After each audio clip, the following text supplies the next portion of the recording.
This title win for Arsenal could be a poison chalice for Arsenal fans. Your owners could use this to keep hold of the club for decades. If you doubt me, look at what the Rams are going through right now, is what Mercy says here. I wanted to speak about the weekend, actually. It's a good segue into the weekend's games. Neeks, did Arsenal gain a point?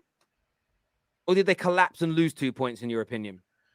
All right, guys, I'm here to do what Terry couldn't do on Sunday. I'm gonna use the B word. Bottled. They bottled it. Listen, you're in a title race. I get it. Anfield's a tough place to go. And cue all the sevens in the chat. Forget it, it's not about me. This is about you. Oh, there we go. Like clockwork. Like clockwork. It's already there. You are so predictable. You're in a title race. I'm not in a title race. You're in the title race. You went 2-0 up in a crucial game. Because every game from here on is crucial. Don't get it twisted. Every single game from here on is crucial. And it's crucial because Man City are on a brilliant run of form in all competition. They're scoring a bag load of goals in all competition against all various of different level of opponents. And they're just turning up at the right time. We heard this phrase, the saying, the Premier League starts in April, and their form in April so far has been brilliant. 4-1 against Liverpool. Haaland doing gymnastics in the last game, battered Leipzig. Like, it's ridiculous. Arsenal can't afford to drop points. Yes, technically, mathematically, they can because they've already got a lead, but you don't want to hand the initiative, you don't want to hand the momentum to Man City. If you were 2-0 down and you came back on drew 2-2, the feeling behind the result is different. You're like, all right, we saved the point where we didn't have one. But when you're 2-0 up in a title race, and I've been in title races where we've been 2 goals up and thrown it away with Man City in the title race and ended up, you can't afford to do it. And listen, end of the season, you may well still win the league. You say, oh, you take the point, cool. But as it stands now, that was a bad game to drop points in because you had it in your palm. I put a message in the group when Liverpool got the goal back, and I was like, how have Arsenal allowed this? Because they weren't in the game.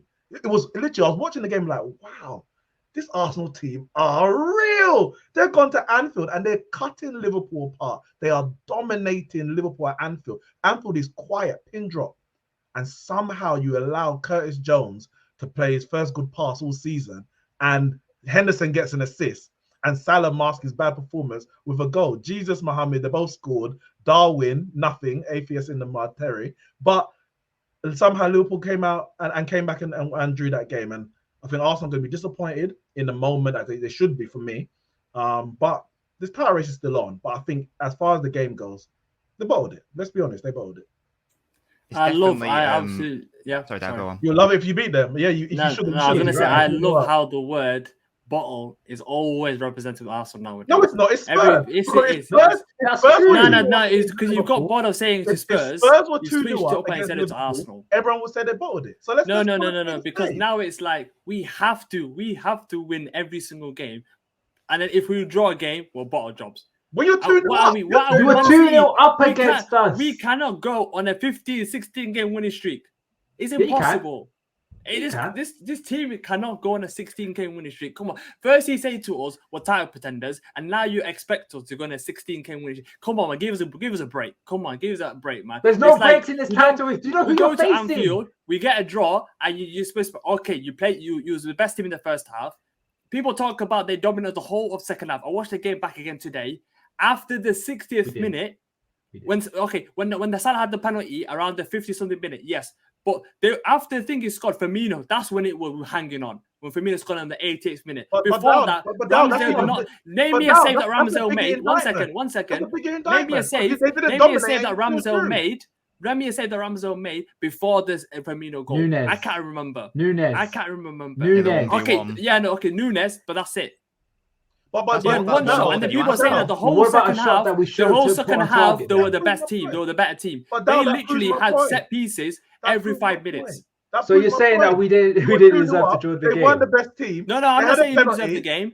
But people are saying that you dominated us the whole 45 minutes of the second half. No, you didn't. You didn't dominate us the whole 45 minutes of the second half. Dord. It is a bottle job because, like Nick said, the first 30 minutes of that game was was the exact game plan that Arteta put out for those players. Silence the crowd, score your goals, and just frustrate the living daylights out of Liverpool. You did that. But I'll say it again. I didn't say this yesterday, but I believe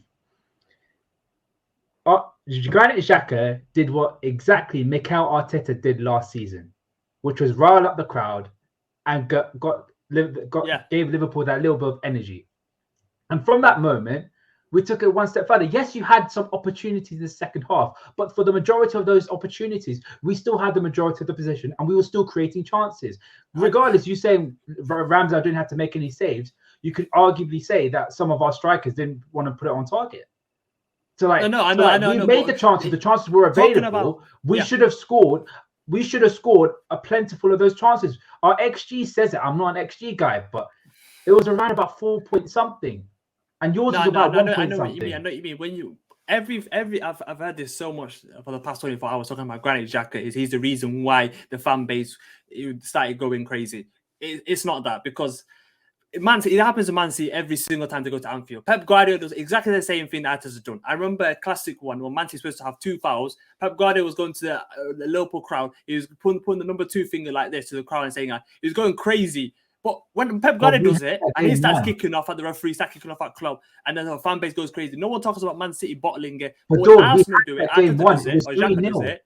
No, but it's like for when Arsenal, you look at the fine details of every single thing. Xhaka moment, or Arteta moment, or this little foul, that little foul. And it's like you have to find a little thing that we've done. We can't be perfect the whole 90 minutes. Yes, because we did the exact same thing for Man City. Man City had so many chances to take us apart, but they didn't. Alisson saved majority of the shots. If Haaland put it straight into the corner, it would have been 1-0. If Haaland didn't grab Fabinho, it would have been 1-0. These are the moments that we're talking about. Every single individual moment is important when it comes to these games. It's for me, it's 1 point gain. It's not 3 points drop, because I'm looking at the stats head to head. Liverpool, Man City at Anfield and Man United at Anfield. We didn't play that yesterday. Forget about United won the league in 2013. You lost at Anfield. No, look at those stats. You won the league in 2008. You lost at Anfield. No, they beat us in 2013. Every single season. One at a time. Quick question: can you get me the stats for Bournemouth at Anfield, Brighton at Anfield, Villa at Anfield? Because clearly you're naming things that have no bearing on anything. No. Because Liverpool in big games, there's context. Liverpool in big games at Anfield, they always turn up. They always turn up. The issue is the thing is, the first 30 minutes you cut us apart. You were dominating us. You were on the front foot. You were beating us. You did exactly what every single away team had to do against us at Anfield. You did it. You were doing it perfectly. 10 out of 10. A-star, whatever. One. So you expect us to do what we did for 30 minutes for the whole game? Is that what you're saying? But then you let the occasion get to you. That's the thing. Well, that's happened to Man City. Your emotions get to you. And it allowed us. One thing that Liverpool's very good at, this team is very good at, is playing off the emotions of the crowd. You got the crowd riled up, that fed into the players, and the players got that little bit of a second wind. And we came back. Yeah, I know, but using the word bottle job, that is just bottle job is supposed to. No, because I can't take that. I can't take my club and fan base calling our club bottle jobs. Just for the record, what would you call it then? So, for your point of view, being 2-0 up and then losing, because I got shit yesterday. I didn't use the word bottle, I said collapsed. And they all came for me, including DT yesterday. How was it a collapse? 7-0 is a collapse. I'm like, only 1 point difference in the result.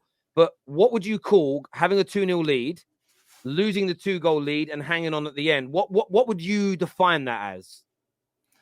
It's a very, very hard. It's one word to define it is very hard, because I can't think of one word. You're brilliant. You are brilliant. No. Capitulation. That's a good one. Capitulation. You know what makes it worse? No. Looking at objectively, this is probably one of the worst Liverpool teams in recent history, and that's what makes it even worse. In history, and you're still beating Man City at home, Man United at home. Answer the question. Down. Answer the question. Don't get out of this one. Dad, would you call it? You threw it away? No.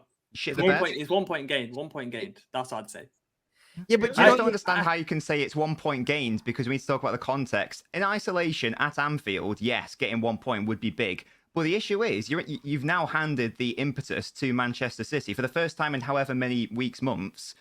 Yes, it's also in Arsenal's hands, but it's now also the title is now in Manchester City's hands, and it's now maybe they'll lose against Leicester, but City now seem to have found their gear, and they now seem to be actually clicking into action. So you saying it's 1 point gain? Do you not think that's a bit foolish given the context of the actual title race? If we win all our games, okay, if we lose to City, but you've got to go to the Etihad, and you've got to go to St. James's Park. Even if we lose to Man City and we win the rest of our games and we lose the second.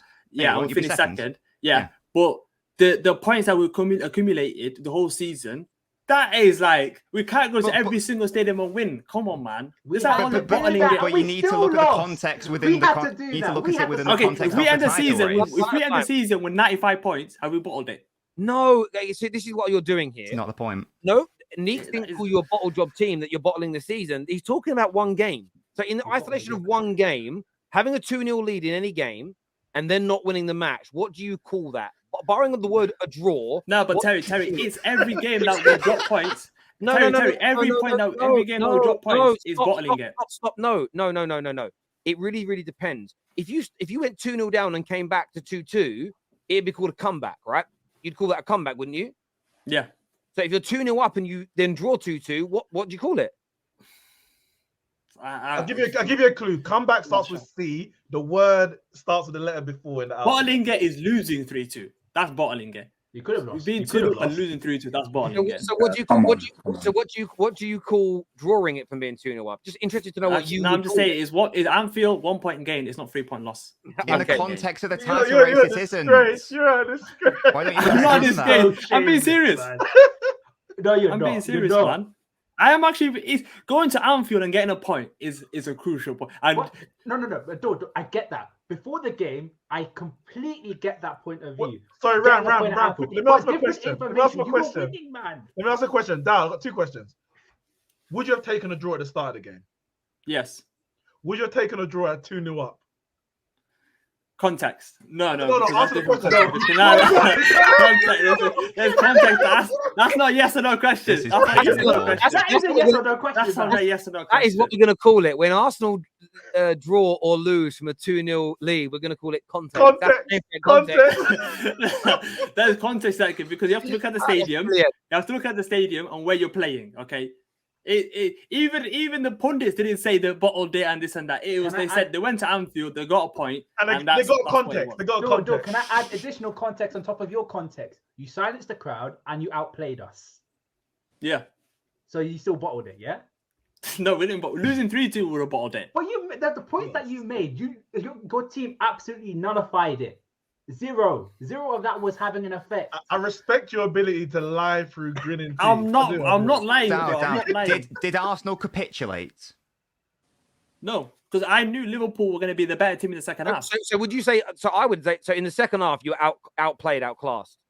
No, not outplayed, outclassed. The way they played was get everyone up front, win set pieces, whip the balls in. Name me one time that they had a moment when they were passing through us. It was literally crossing the balls in and winning headers. Come on, man. Did we want it more? Scored from one of those both of your goals were through our mistakes. Yeah, but that also, the reason they weren't passing through you is because you were sitting back. There was nothing to pass through. No, Terry. Both our goals, both the goals that they scored was through our mistake. Your first goal, Van Dijk got a brilliant pass for your first goal. No, because that first goal Mohamed Salah scored, Henderson meant to shoot. He didn't mean to find Salah. And did Van Dijk mean to pass it to Van Dijk assisted.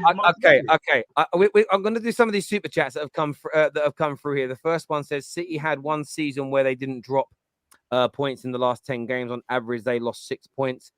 These rivals only use stats when it suits them.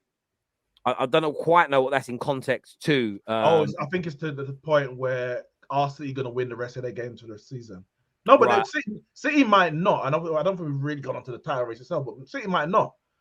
But as it stands, as Nobby said, this is the first time in how many months that the league is as much in City's hands as it is in Arsenal's. As in, City control their destiny and Arsenal control their destiny. Before today, for the longest time, City were never in control of their destiny. Arsenal handed that initiative back.